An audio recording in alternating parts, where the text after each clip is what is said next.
Hello and very warm welcome at Amish Shackle 5858. I am Amish Shackle. Following news have been reported by American, European, Asian, African, Australian news channels and the news agencies. So please, let's go to the headlines. Tonight, tens gather for an emotional goodbye to conservative activist Charlie.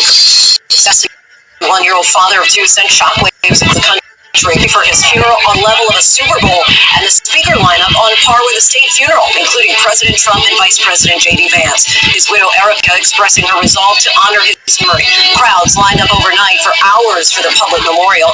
Federal authorities tracking several potential threats. At a country club, his guests were on the dance floor of a wedding reception in New Hampshire. And is dead or injured.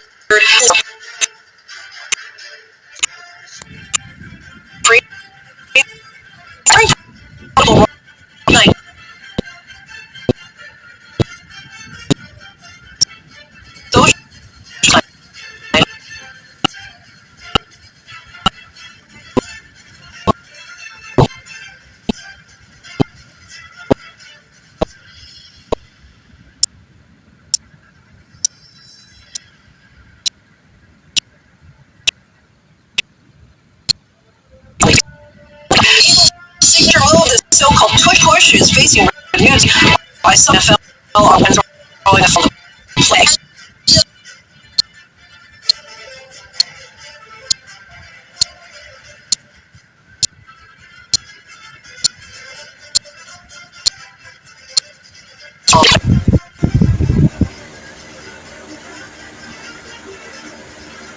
We should be clear about who Charlie Kirk was. His rhetoric and beliefs were ignorant, uneducated, and sought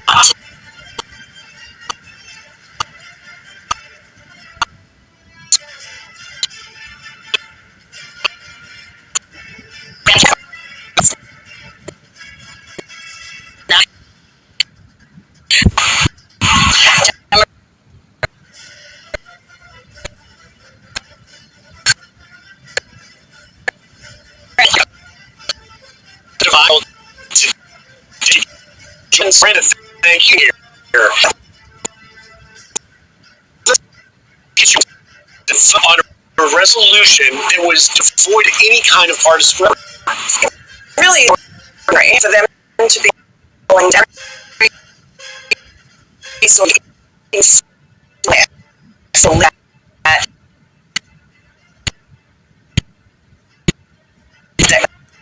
reasons fashion try to puff these zero fringe in their hearts that their rhetoric that has here incited this violence, and yet they're continuing on with the fascist slur. Right, I don't think it.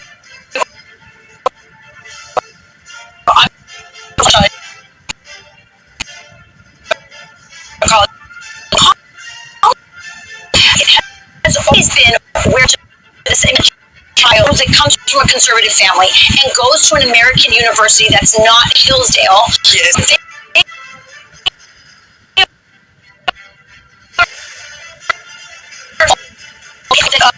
Social side of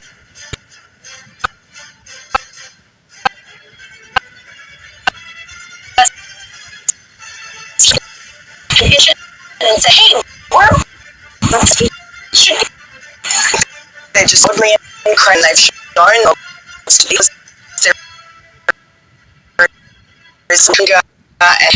sort of an unhinged nature to it that I think a lot of the professors and college administrators just think that the best way to have is to just get into a crouch and let them do whatever they like. You know, it's interesting, especially when you consider the lengths that Charlie went to reach across the aisle and have actual civil conversations. Yeah. People that he didn't agree with, both people just on college campuses, but also people sort of in our and Jones at CNN released a statement saying that Charlie Kirk DM'd me before he was murdered. Here's people are using their assassination to call for more violence, despite murder and calling for a civil war. Hold up, wait a minute. That's not the Charlie Kirk, how Charlie Kirk had this agreement. Not at all.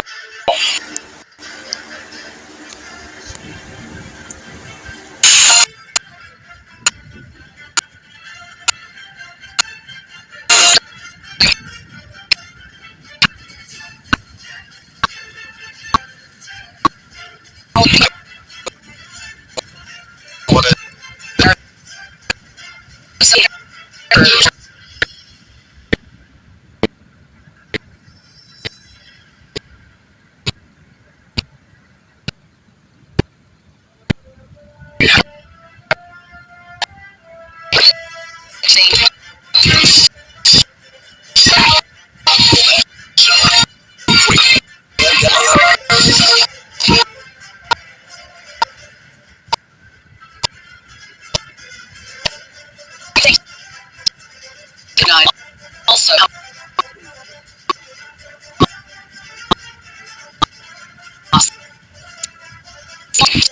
States was made of what were high stakes United Nations.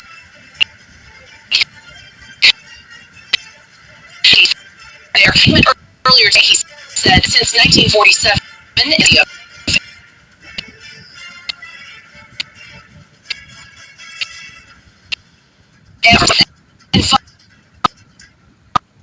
And out this trail is not too firm tonight.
Hello and a warm welcome. If you're just joining us, you're watching Daybreak on France 24. These are lines. The Eiffel Tower is standing in testimony to Paris' support of a Palestinian state. France and 5 other nations are getting ready to officially recognize Palestine. It comes as the war on Gaza continues unabated, with more people killed by bombs. Out against nationalist Prime Minister Viktor Orban, thousands take to the streets of Hungary, accusing the government of using taxpayer money to publish misleading political tracks that only filling a 3,000 stadium with the US president among the mourners. A tribute to Charlie Kirk in Arizona draws crowds who call him a hero of conservative values. Civil rights groups have pointed his repeated racist and misogynistic remarks. Glad you could join us coming up. Boyle will be joining us with a review of the international newspapers. Among the articles she's picked out, one and dogs.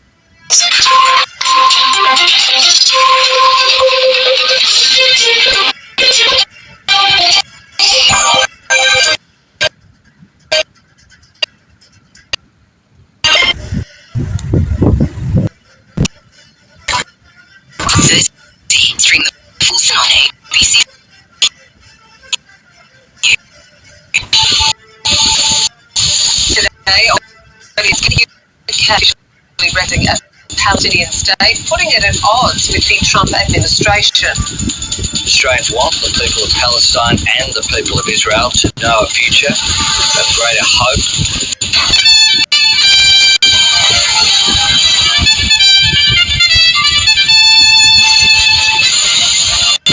The regulator investigates the Optus 000 outage, with the communications minister warning there will be consequences for the company. US President Donald Trump pays tribute to conservative Kirk at a stadium memorial in Arizona. And for the act of Australia to $50 for back.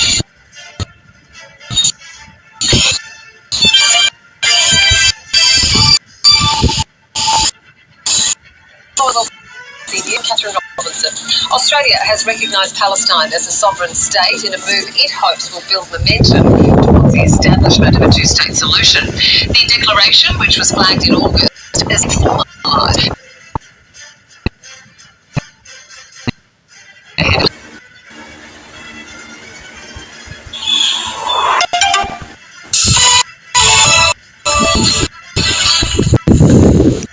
This is DW News, and these are our top stories. Erica Kirk, the widow of slain conservative influencer Charlie Kirk, says she has forgiven her husband's killer at a memorial event in Arizona. Tens of thousands of people attended the event, including President Donald Trump, who praised Kirk as a giant of his generation. The 31-year-old firebrand was gunned down at a speaking event at a university in Utah last week. Britain, Portugal, Canada, and Australia have formally recognized Palestinian statehood. British Prime Minister Keir Starmer says the decision is aimed at reviving hopes for peace. Pressure is growing on Israel to end the war in Gaza, especially in the run-up to this week's United Nations General Assembly. Israel's Prime Minister Benjamin Netanyahu says recognition will endanger Israel's existence. Large crowds have rallied in Budapest against the Hungarian Prime Minister Viktor Orban's splurge on media campaigns. Opponents say he has spent millions in an attempt to mislead voters and stoke political unrest. The government insists the campaigns aim to raise public awareness of important issues. This is DW News from Berlin. You can find more on our website. That's dw.com.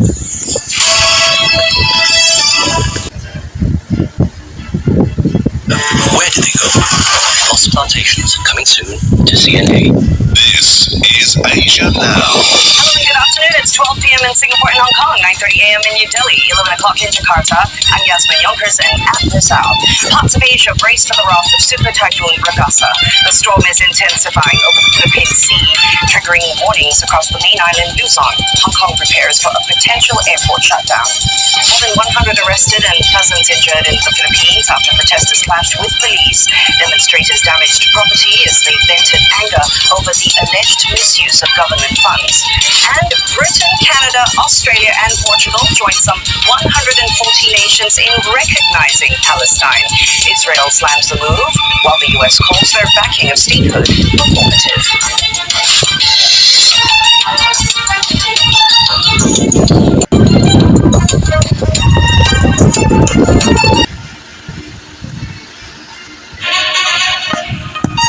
Africa News.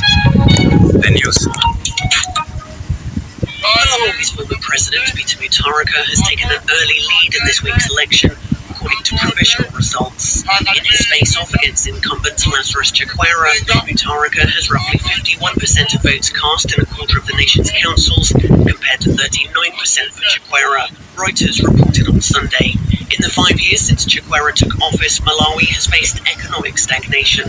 A cyclone and drought wiped out crops and increased food insecurity, while inflation has been above 20% for more than 3 years. Mutharika, who was in office from 2014 to 2020, has run on a platform of a return to better days. During his tenure, he was credited with lowering inflation and improving infrastructure, but critics accused him of cronyism. The Election Commission has until September 24th to announce the full provisional result of the presidential election. If neither candidate gets more than 50% of the election, will go to a second round. Here in South Sudan, deadly floods have submerged homes and It's the result of heavy rainfall, which has also killed livestock and destroyed farmland and pastures. Humanitarians and officials have been calling out help those affected. Sudan. The IDP and journalists who are coming from Sudan, and the IDP were displaced by the water. The surge of rain has also contaminated water sources. Those affected hope they'll be able to rebuild their lives once it's subsisted. We hope that once the water is moved out, we'll be able to access pasture for our cattle, rebuild their homes, cultivate the land, and reduce our dependence on food from far away. The International Organization for Migration is altering dikes to shield communities living in the area. The region has already been stripped by floods, and some 220,000 people have been affected.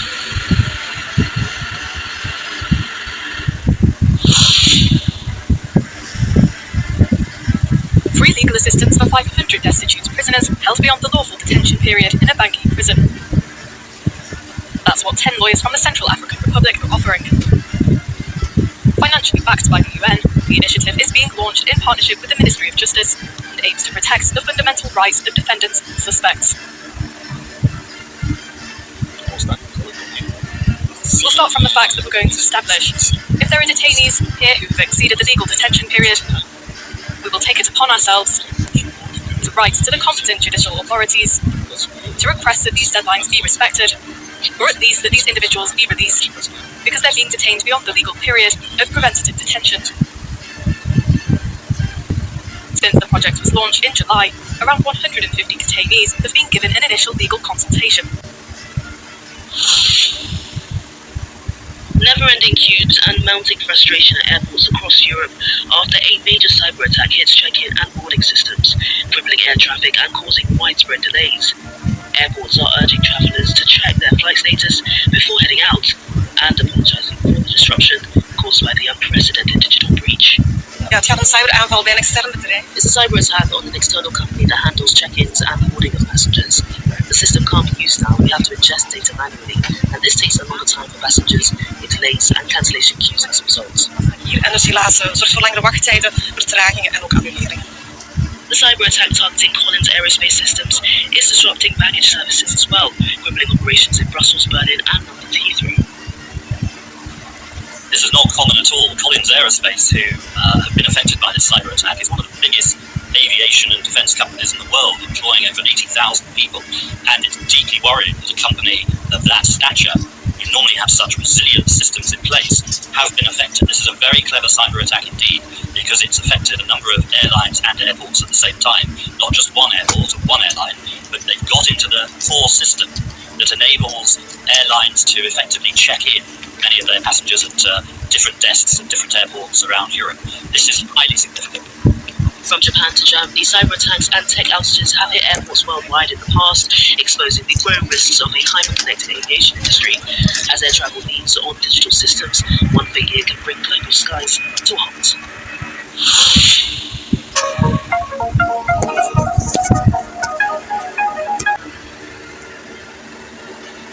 Tonight, tens of thousands gather to honor the life of Charlie Kirk, nearly 2 weeks after he was assassinated. President Trump, the Vice President, most of the cabinet joining a stadium of supporters to remember the conservative activist.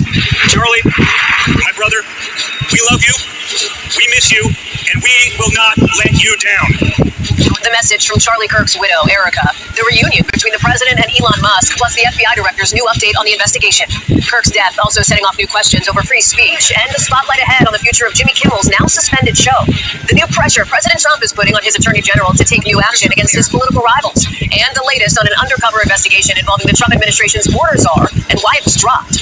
A stark division as some of America's closest allies now recognize a Palestinian state just days ahead of a key summit, and what it means for the possibility of a Gaza peace deal. Tracking Gabrielle, the storm now strengthening into a hurricane. We'll tell you where it's headed next. The future of TikTok and late developments today on just who may take it over, what it means for millions of users. This season's dilemma for some Buffalo Bills fans, to cross the border or not to see their favorite team play, by what's happening in Washington is testing their loyalty. And there is good news tonight about this boy's selfless act that doctors say saved his father's life. This is NBC Nightly News with Hallie Jackson. Good evening. We begin tonight with the massive...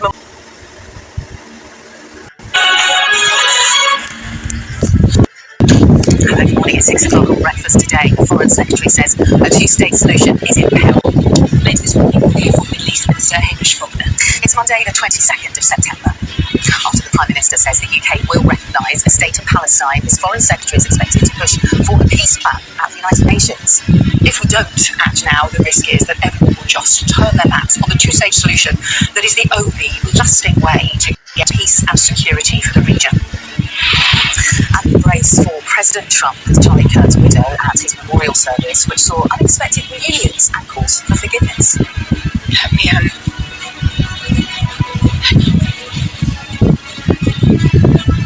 I forgive him. And calls for colourful vapes to be sold in plain packaging to discourage teenage use.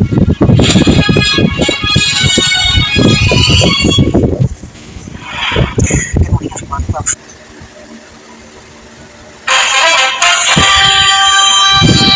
Tonight on PBS News Weekend, a memorial service in Arizona for Charlie Kirk, the young conservative leader whose assassination earlier this month stunned the nation. Then a critical threat to humanity, why the planet is drying out at much faster rates than before. And how a new food dye ban is changing what's on West Virginians' dinner plates. I've started seeing even recently, like at Walmart, that they are offering dye-free options, that they're offering non-GMO and organic options. We're voting with our dollars every time we go to the grocery store.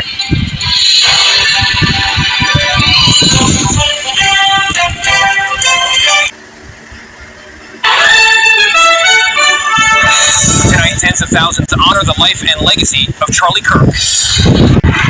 The NFL Stadium in Glendale, Arizona, packed for an event that is both a memorial and political rally for the assassinated conservative activist. I'm Chris Van Cleve in Glendale, Arizona, an overflowing crowd to remember Charlie Kirk. We'll hear from the President of the United States. None of us will ever forget Charlie Kirk, and neither now will history. Also tonight, country club shooting. Pop, pop, pop, pop, pop, and then gun, run. I'm Lita Luciano in Nashua, New Hampshire. We're shooting at a country club restaurant turned deadly. We have the latest on the investigation. Extraordinary demand. We have to act fast. I'm Willie James in at the White House as President Trump pushes his Attorney General to punish his political enemies. Plus, with the UN General Assembly set to meet, Britain, Canada, and Australia formally recognize a Palestinian state. Israel condemns the move. I'm Seth Doan in Tel Aviv, where Israel is feeling increasingly isolated diplomatically. And later on this last weekend of summer, a new weather threat powering up. I'm meteorologist Greg Gilmore, tracking Hurricane Gabrielle and the potential threat for millions up along the east coast of the United States. This is the CBS Weekend News from New York.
Thank you for watching Amish Shakil 5858. I am Amish Shakil.